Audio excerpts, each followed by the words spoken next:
Welcome to the Simply Dilsa podcast, where we celebrate life living one story at a time. I'm Dilsa Saunders Bailey. I'm an independent author and self-publishing consultant who loves stories and loves to share stories, especially through my romantic suspense novels. But I love helping others reach their publishing goals, specifically those who want to write as a tool to help build their businesses. So those folks I usually refer to as bookpreneurs. I guess I should be able to pronounce that correctly, right? Today, our guest is a bookpreneur. And when I mention bookpreneur, though, I want you not to think necessarily of the book is the basis of their whole business. The book can also be a product, or it can be a great business card that promotes the expertise of that particular business. But our guest today is Pauline Mansfield, and she's a bookpreneur like me, but I believe her book, she originally wrote the first one, not as a business tool, but as a tool to help others deal with a very serious topic. Now, that topic, most women would prefer not to talk about, but Pauline knows the importance of letting it all out. Now, before we talk to her more about that, I want you to know a few little things about Pauline that I really admire. One, she's an editor. And God knows we need editors, all of us writers. We cannot do it ourselves. We need these editors. She's also a publishing coach and a very inspiring mentor. And I'll want to talk to her more about that later. But I can't wait for you to hear her talk about her publishing journey and her journey in helping others. So everyone, I want you to welcome my friend and fellow bookpreneur, Pauline Mansfield. How are you, Pauline? Thank you, Dilsa. I am fine, and you are an inspiration to me. We can't do what we do without inspiration from others. So I appreciate your applause. I appreciate your continuous inspiration and uplifting. We need that. Oh, well, thank you. You know, we admire each other, and, you know, we're in a profession that can help so many other people, and we can help them by also entertaining them. Yes, absolutely. Absolutely. Now, Pauline, you have 4 books, all of which we can't believe it myself. I know. I was like, I just went back on Amazon. I was like, wow. So why don't you tell us about those books? And if you could tell us what inspired you to share some very deeply moving stories about your life in those books? Well, first, let me say this was not a journey that I planned. It wasn't even on my list anywhere. I've always loved writing. You know, I wrote as a teenager, wrote in a diary every day. I think that's where it started. Wow. My very first book was something I did painfully. It was not a task that I even thought I was capable of doing. And that's where friends come in. A friend of mine knew that I liked to write. And for therapy, I used to just write myself notes and put them in my wallet just to uplift me. Every now and then I'd pull out this piece of paper, whether it was written on a napkin, a business card, a torn piece of paper. And I was reading something I had written to her one day while we were having lunch. And she said, Pauline, you need to put this in a book. And I laughed, of course. And I'm thinking, that's not me. But she encouraged and pushed and then put her foot in my back, She insisted. And in between, I was whining and saying, no, I can't, no, I can't, no, I can't. So she took one more step, God bless her. And she said, you're going to do this, and I'm going to introduce you to my publisher, because she had just written a book. When I met the publisher, the rest became history, because the publisher then became my mentor, my compass. She pointed the way every single step until my book was done. That's awesome. So that was the beginning. And if you have writing in your soul, if it is your passion, once you've done one, you become an addict. I'm sure you know that. Yeah, that's true. Yeah, so then came two. And the second one was just because I was now in a joyous place. It was called The Chess Master. And I just felt happy about writing about people who had gone through things and come out on the other side joyously, or some miraculous thing that had happened to. There were 10 people in my life who I loved, who I admired, and I wrote about them, basing it on a chessboard and how we lived our lives like pieces on a board. And these people just really, their stories just moved me. And the next one was about my dad, and that was purely by accident. It was a conversation with a friend, and he said, I saw something on the internet about your dad. And I thought, not about my dad. He's been dead since 1978. He said, oh, yeah, it was about your father. He was a singer, right? I said, yes, he was. He said, hang up the phone and Google your dad's name. That was Wow. the beginning of book number 3, Songs of a Father. And then the last book I just published a couple of months ago, Just Marketing Now. And it's a follow-up to that first painful book I wrote called The Turtle Story, 7 Steps to Breaking Free from Domestic Abuse.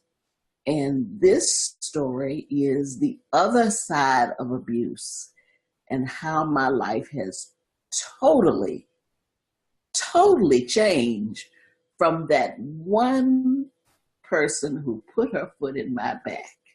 Her name was Wow. Tom Macbeth. Tom Macbeth was a life changer for me. And to me, it is amazing how little things, just little things, connection with people. It starts out with connections, can change your whole life. And when you put it in a book, it can change the whole world. Yes, it can. And Yes, you're giving people or giving women the courage to take that step to get out of that situation. So I applaud you for that. thank you. I hope I am. Now, you mentioned the third book about your dad. I know you're very proud of your father. He was a very accomplished man. It was. Would you mind sharing what made you most proud of being his daughter? That's an interesting question because as we grew up, I didn't have that feeling. I have that Wow. feeling now because when we were growing up, I barely knew the man. I mean, Wow. he was in and out of our lives.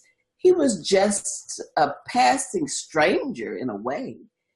I can't really say he lived, quote unquote, in our home because he traveled continuously while I was growing up. And he did not come back to live in our home until I was almost 14, I believe. I mean, I Wow. lived my life, my personality was formed. I had my friends, I had my way of doing things. My mother was the queen of our castle, and we were only used to her. So he was a person who popped in and then popped out. So I cannot say honestly, Dilsa, that I had the admiration for him then that I have now. Wow. When he came back home, I call them visits. So you didn't realize he was out there following his dreams, right? I knew why he was gone, but I was a kid. Yeah. So I didn't think about it. I mean, we were enjoying our lives.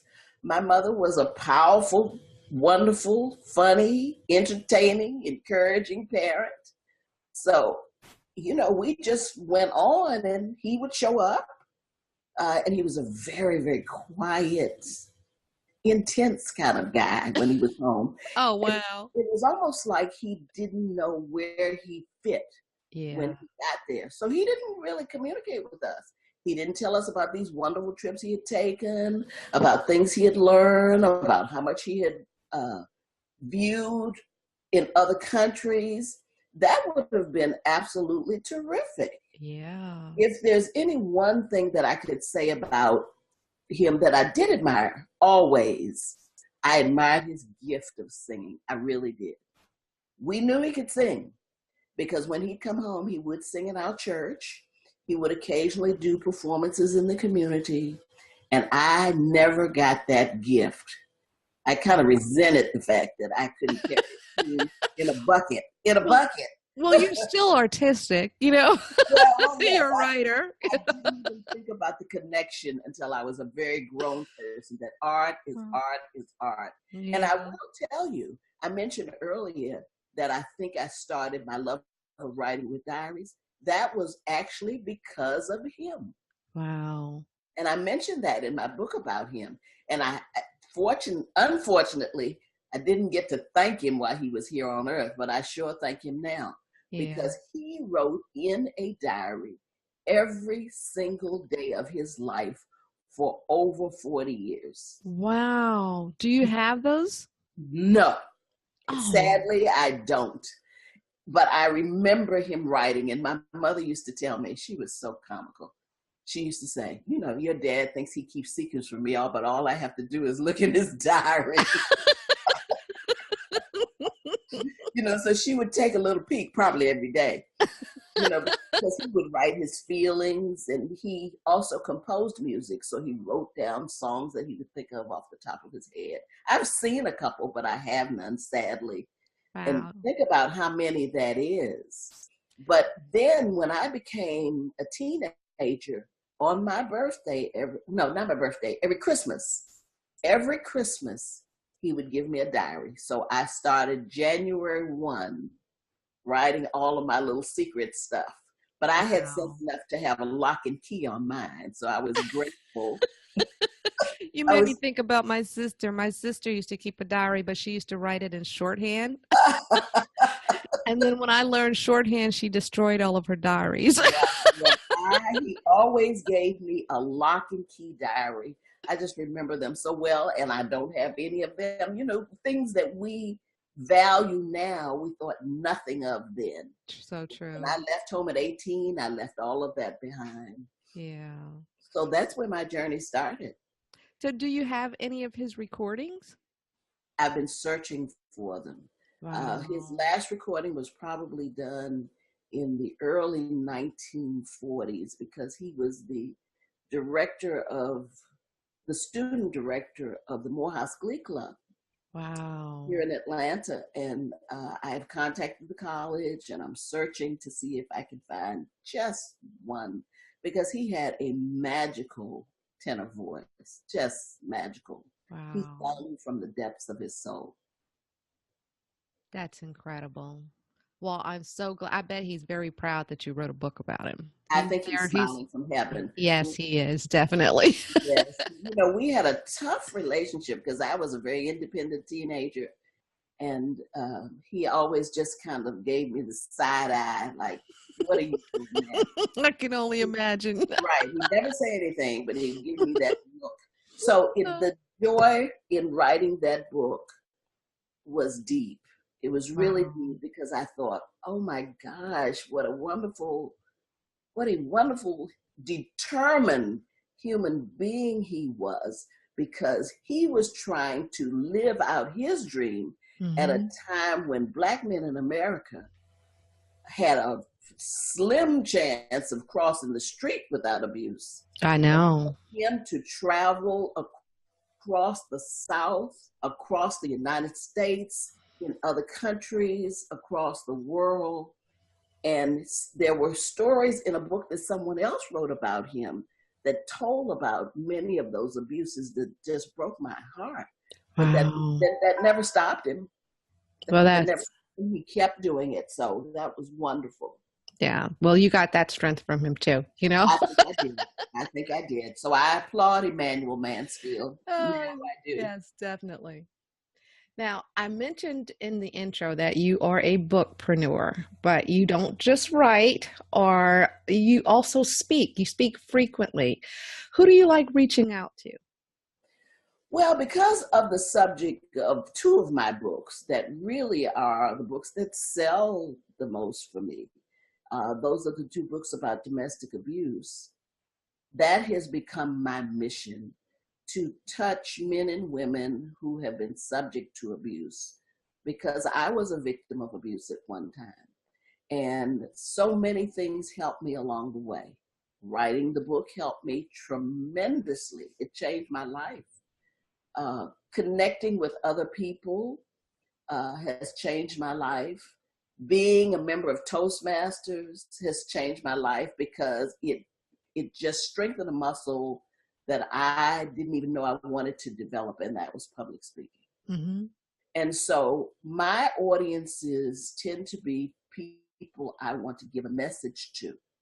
Even in the book about my dad, the message I want to send to people is never give up your dream. Keep plugging at it no matter what. Be knocked down 6 times, get up 7. Amen. So every single book I write, whether it's a book of entertainment, whether it's it's a message book like the Turtle Story books 1 and 2, or like the book about my dad, there's a message for somebody. You know, we all have an audience, and it might not be as broad as reaching every person in the world, but whatever that audience is, I want to touch them. That's my goal. That is awesome. Yeah, and that's one of the things I really admire about you. I know I keep saying that, but you do admire me. You're so easygoing and so accessible. You have, in order to, let me tell the audience why that's one of the things I admire about you, is you have a club, the Turtle Queens Authors Club, That's where correct. you mentor a whole group of people. Everybody is just really growing with your tutorage. And one of them, I want you to tell us about him, Unicia. Dionisio. Okay, Right, Dionisio right. Torres. He's becoming a very positive force in the world, and I think that's because of you. So tell us about the Turtle Queens Author Club, Well, and tell us a little bit about Dionisio. let me tell you how the Turtle Queen Author Club came to be. I mean, it's something that became an attachment of another vision. And interestingly enough, it was the book about my dad. The Turtle Queen Author Club grew out of a project I did in Toastmasters. Wow. I don't think you and I have ever talked about that, Dilsa. Is I that the was, leadership? yeah, That's yes, I was working on my leadership, working okay. toward getting my DTM. Wow. I had to come up with a project where I formed a committee to do something. And at the time, I was almost finished with my dad's book. And one of my weak muscles is marketing. So I wanted to build a project around marketing my book about my dad, Songs of a Father. And in this committee, they were giving me all kinds of ideas of how to promote the book, you know, the usual ones, social media, newspapers, et cetera, et cetera, et cetera. And then they said, and perhaps because this is a book about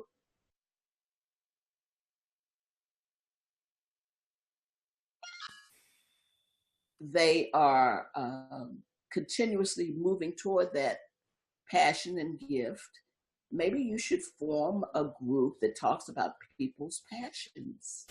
And Wow. that's where the Turtle Queen Authors Club was born. Wow. So I formed the club, and like anything else, you start slow. And I just invited a couple of people to my house to talk about their passions about writing, because that was my passion, just like my dad's passion was singing. And 2 people came, then 3 people came, and you know how it's like a piece of clay, Dilsa. You have this lump, you're not sure what to do with it, and then suddenly, almost like magic, your fingers start to move, and it takes on this form and a life of its own. And what the Turtle Club Author Club has become now. You have given me a lot of credit. I humbly tell you, I don't call myself a mentor out loud for the members of the Turtle Queen Author Club. We are actually mentoring each other. Okay. It is a combined effort, a union of souls that all are going to that same mountaintop.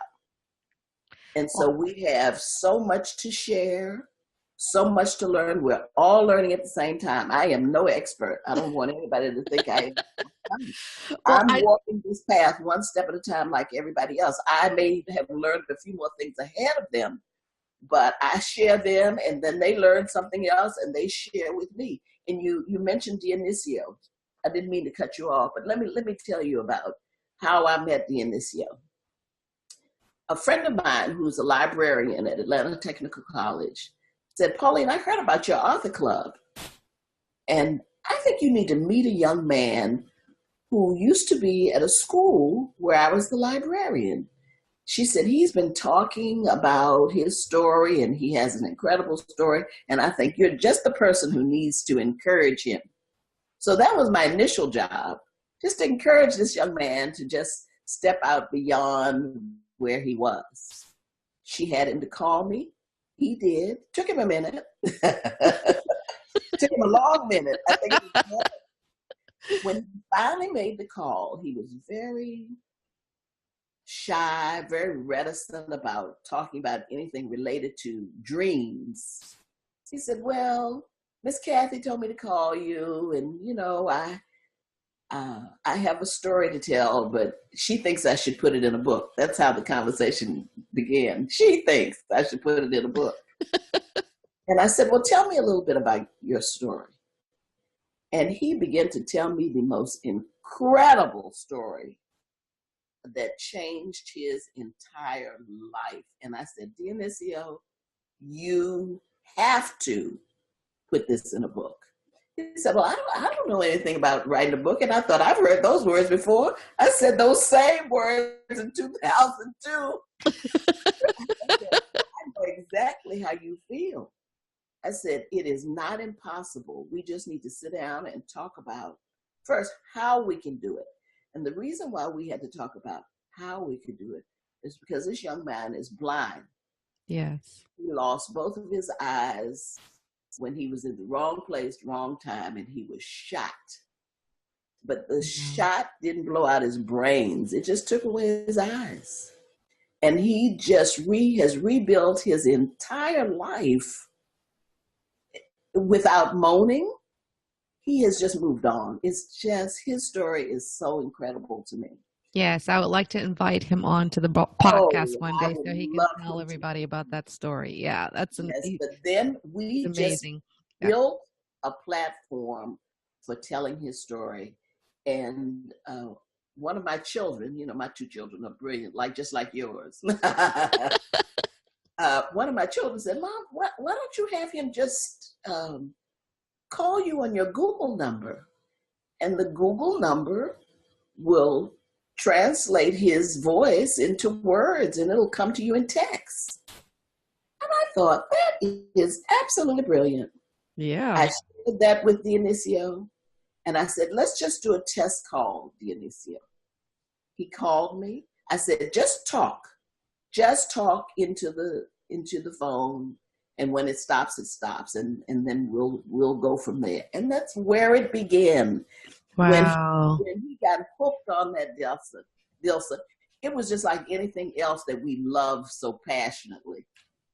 He could not stop. And he told his story to me one chapter at a time, and it was so chronologically orderly. Wow. I mean, started at the beginning, just went straight through. I couldn't wait for the next chapter every time he finished one. Wow. And then he became comfortable with it. And the interesting thing about Dionisio, he was this quiet, shy, well, that's the way it seemed to me in the beginning. And then he started giving me instructions, do this, do that. move this here, move that. I You mean, unleashed him. yes. I guess I then became his foot in the back. But I just gave him a little gentle nudge and he just took off. And in Wow. between time, he had been doing public speaking in the Fulton County school system. And I said, Dionisio, this is the perfect tool for you to use when you take to do your public speaking. And he absolutely loves public speaking. And he does a regular circuit in the Fulton County schools. And that's his new job. And that is what he wants to become his permanent job. Well, it's time for him to expand now that he has his book. It is. So just like me. He's a bookpreneur. Yeah. He's a bookpreneur and he's building on it step by step by step. They do not call me the Turtle Queen by mistake because I take my time. I have to think through things very, very carefully. I don't take one more step until I'm comfortable, really comfortable with this one. And so I think Dionisio is going to grow wings much quicker than I do. Wow. But I'm just going to keep my pace, moving it right along. And he's going to be moving fast. I'm sure of it. I'm sure of it too. About another book. Oh, wow. Yes, he's talking about book 2. That's amazing. That is amazing. When we come together in the author club, we talk. We just talk. We share. If anybody has heard something new about some new technology, the newest thing that I'm using is much better than my Google phone connection, and that is speech notes. Speech notes. Oh, I haven't heard of that one. I have to look that one up. I had talked about that. Speech notes is incredible, Dilsa. Wow. Speech to text. So download the app. And when it comes up, you see a little microphone. You click on that microphone and you just talk. And those people who don't write because they feel uncomfortable on the computer typing it or putting a pen in their hands, that's very intimidating to some people. Yeah. That's what I love. The feel of that to me is magical. I know. I have a notepad with me all the time. I can't. To me, writing something.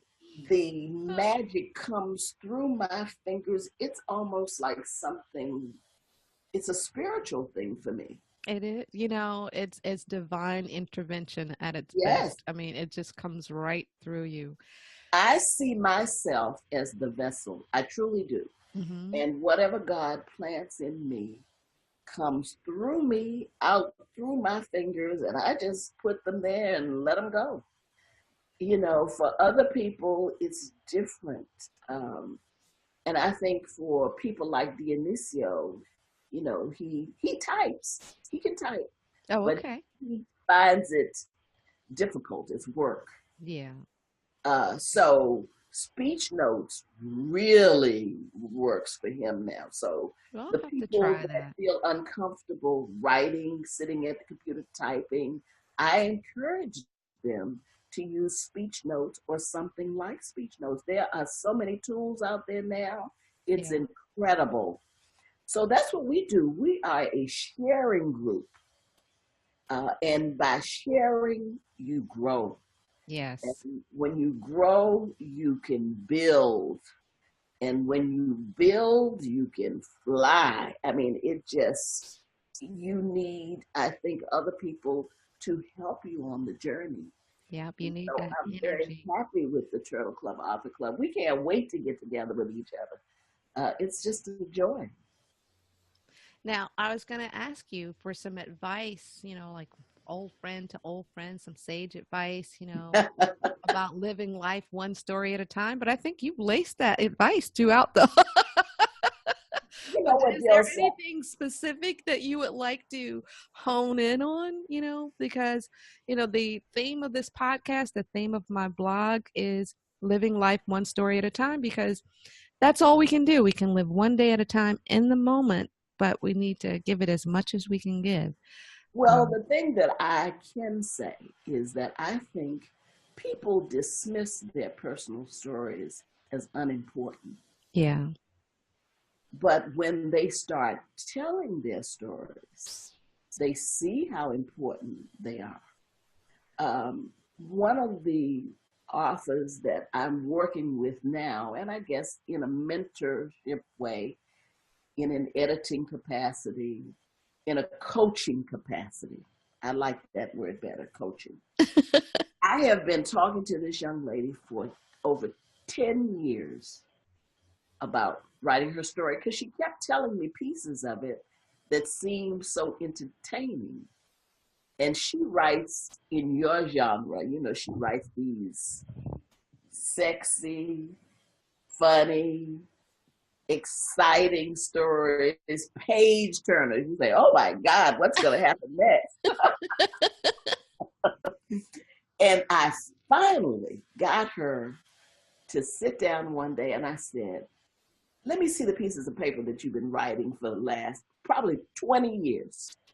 Notebook pages, pages just from a piece of paper over here, a piece of paper over here, in this box and that box, under the bed.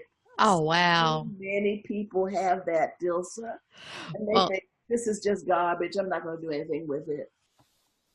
But she did, and her story is, whew, it just, I can't wait, I can't wait, I can't wait until oh, it's wow. done. That And is so awesome. I encourage people not to dismiss themselves, their own stories. Who would people say to themselves, who would want to read this? Oh, you'd be amazed. You'd be amazed. There's a corner for every single body. You know, I'm not into science fiction, but my son daily eats, sleeps, drinks science fiction. You know, some people are not into love and mush. That's me. I love that. So my next challenge is going to be to try to write a love story, you know, Oh, from the depths of my soul. That's going to be harder, but I am just a love junkie. you can do it. I think I can. I think I can. I think I can. So I think people cannot dismiss what God has put in them. And if they are good Mhm. listeners, you know, they can tell stories from the sages that have touched their lives, or the most brilliant people, in my estimation, are people like you who can just make it up. I don't know where, I don't know what planet that comes from, Bill. I have no idea. I It have this is new character in awesome. my head now, and I'm going, where did he come from? Wilson, it must be like voices like Sybil. You know, you have all these people in you, but I just think that's a gift. I think that's a gift. That's so, And yeah. we have to each celebrate our own gifts. Amen. We And I do. think there's nothing more beautiful than putting it down so it appears on paper. Because I'm one who likes to hold the paper in her hand. I like that. Yeah. I Well, like to turn the pages. Now I have a Kindle, you know, I'm trying to stay modern. I'm trying to stay up in the technical digital world. But my pleasure comes in not only holding a book, but well, print books are back in style. you They're think trending. so? I think they're trending upward. I think people are more comfortable with their print books, you know. I hope so because Yeah. it is a joy for me just to see books on library shelf. I mean, I just looking at them to me is artful. You know, Hmm. all the different colors, all the different sizes, all the different kinds, all the different kinds of titles. I know, and sometimes it amazes me how many books I have. I just went through all of my bookshelves looking for the first turtle story. I know I have that. I've read that. Yes, Like, it's just where's it's the other one? incredible. You know, but I was like, okay, I looked at the time, was like, up, I don't have time. I'll look for it later. I Yeah, was like, how do I get so many? I'm a book hog. I buy books. me I too. have books that I've never read because I Yeah, go me through, too. especially Decatur Book Festival is coming up. I'll be at the Decatur Book Festival going through all of those stands and stuff.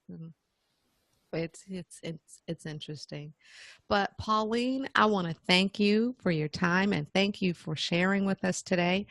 I, love your books, and I want you definitely need to come out with that love story. I can't wait to Well, can't wait to read that one. may need a love coach, and that would be you. So, it's in my brain, so I'm going to move it from my brain to my hands, put it in my spirit. We'll talk about that. Okay. All right. Thank you, Dilsa. This has been a joy. Oh, thank you. Well, today's podcast has been brought to you by simplydilsa.com and Good Show Publications. I want you to visit simplydilsa.com to keep up with the Sperlings. That's my romantic suspense series that is devilishly delicious and dangerous for a woman who's the obsession of more than one wealthy man. The problem is the one she loves is the one who may be the most lethal of them all. So you'll have to read Dreams Thrown Away, read Split Images, and No Tears for Dead Men to see if she can survive them. If you want to learn more about writing and publishing, especially publishing independently, keep up with the Simply Dilsa blog, also at simplydilsa.com. I want to thank you guys for joining us. Take care, and thanks again, Pauline.